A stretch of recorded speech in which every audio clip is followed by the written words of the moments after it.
안녕하세요. 반갑습니다. 이항민입니다. 그동안 수업을 통해서 여러 번 많이 인사드렸지만 오늘은 4월 2일 국가기 시험을 앞두고 여러분한테 또 이렇게 목소리를 한번 전하고 싶어서 제가 직접 촬영하고 있습니다. 제가 항상 여러분이 어떻게 공부하고 있을까, 또 어디서 공부하고 있을까 사실 그동안 많이 궁금해 왔었는데 또 여러분도 궁금하실 것 같아서 제가 일을 하는, 그러니까 수업 준비하는 오늘 서재에서 촬영하고 있습니다. 녹음 상태가 아무래도 좀 더 이제 촬영실, 스튜디오보다 좀 불량할 수 있지만 그 점은 좀 양해 부탁드리도록 할게요.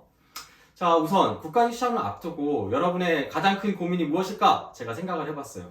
가장 큰 고민은 무엇일까요? 국가직 시험이 아니라 제가 봤을 때는 얼마 전에 지방직 경쟁률이 이제 발표가 났죠. 속수들이 지방직 경쟁률이 이제 발표를 하고 있는데 아무래도 이제 생각했던 것보다 경쟁률이 낮아서 안도에 한숨을 쉬신 분도 있을 거고 또 불안한 마음에 또 휩싸여서 지금 국가직 시험이 아니라 지방직 그 경쟁률에 지금 치중해 있는 분이 있으실 텐데 제가 말씀을 드리면 그동안 사실 이런 일들은 많이 겪어봤죠. 제가 벌써 14년 15년 수업하면서 매년 이제 이런 것들을 겪어왔어요. 그래서 제가 뭐라고 말씀을 드리면 시험 끝나고 나서 예를 들어서 시험을 딱 끝나고 나서 내가 뭔가 아쉬운 게 있다라고 하면 시험이 끝난 후에 그 아쉬움은 시험 경쟁률이 아니라 그때 당시에 내가 좀 노력을 기울였으면, 왜냐면 사실 경쟁률이라는 게 물론 이제 중요한 의미를 부여할 수도 있지만 경쟁률만 가지고는 판단할 수가 없거든요. 왜냐면 여러 사람들이 이제 랜덤으로 특정 지역에 이제 몰리다 보면, 그렇죠?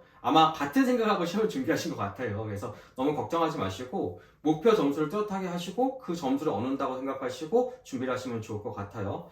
자, 물론 이제 국가직 시험을 이제 앞두고 있고 국가직 시험 당연히 열심히 봐야겠죠. 근데 하지만 또 아무래도 시험 그 끝은 완주는 이제 지방 쪽에 몰려 있다 보니까 제가 먼저 서두에 말씀을 드렸습니다. 그러면 국가직 시험 잠깐 말씀을 드려보도록 할게요. 이거는 이제 제가 교재에도 책 날개 적어놨는데 제가 또 육성을 통해서 다시 한번 또 말씀을 드려보면 첫 번째, 시간 조절 잘 하셔야 돼요. 그러니까 제가 항상 하는 말씀이 있는데 절대 시험 막바지에 시간이 부족한 경우는 분명 없습니다. 분명히 사인이 와요. 그러니까 전체적인 시험을 끌어나갈 때 이것만 잘해도 절반은 승산이 있다. 그것은 바로 시간 관리입니다. 이 시간은 절대로 시험 중간에 뭔가 신호를 보내고 사인을 보내고 있는 거지 시험 끝나는 막바지에 갑자기 시간 없다? 이런 거 없어요. 그러니까 대략적인 틀을 잡고 나서 여러분이 그 시간 안에 시험을 보려고 노력을 기울여 주셨으면 좋겠습니다. 가령 예를 들어서 전주 5과목을 이제 시험을 보게 되잖아요. 그러면 1시간 40분이니까 1시간 내에 적어도 여기까지는 문제를 풀어야겠다라고 대략적인 틀을 잡고 시험을 보는 게 무엇보다 중요합니다. 알겠죠? 그리고 제가 뭐라고 또 수업 때 말씀을 드리냐면 시험에 3요소가 있다고 말씀을 드렸어요. 이 정답, 시간, 마지막 뭐라고 해서 제가 스트레스. 그러니까 정답과 시간과 스트레스를 같이 관리하는 건 무엇보다 중요합니다. 그러니까 가령 예를 들어서 시험이 좀 어려워서 정답을 놓쳤다라고 하면 이때는 이제 바로 시간 관리와 스트레스 관리를 통해서 무언가 이점을 찾아가셔야 돼요. 이 점 잊지 않았으면 좋겠습니다.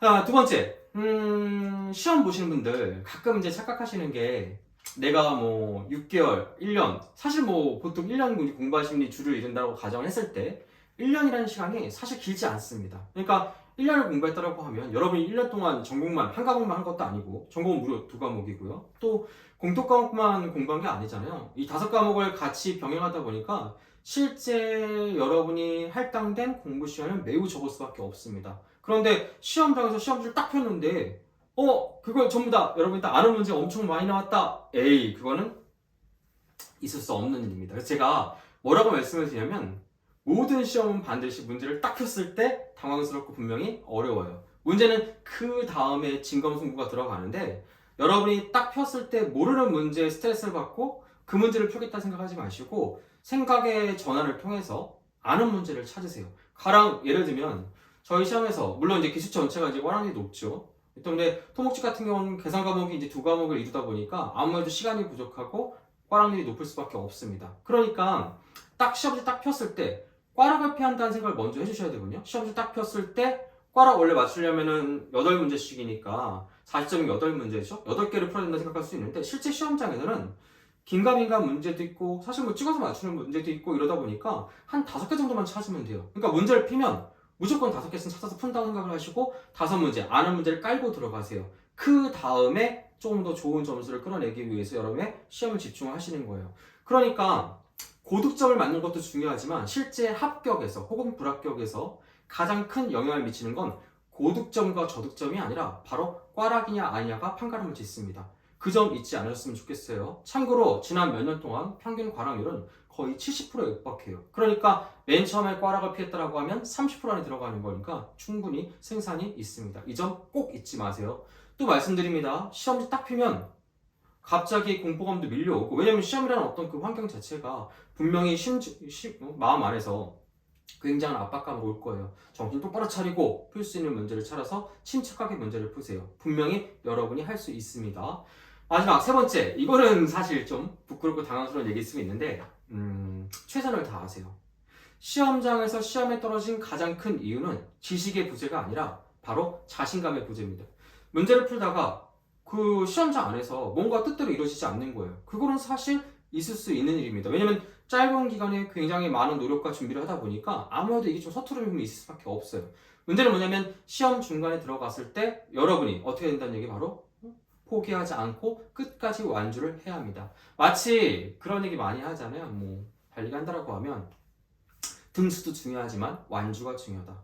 저희 시험에서 가장 중요한 건 바로 완주입니다. 끝까지 1시간 40분 동안 제가 뭐라고 말씀드리냐면 찍어도 정성을 들여 찍으라고 얘기를 합니다.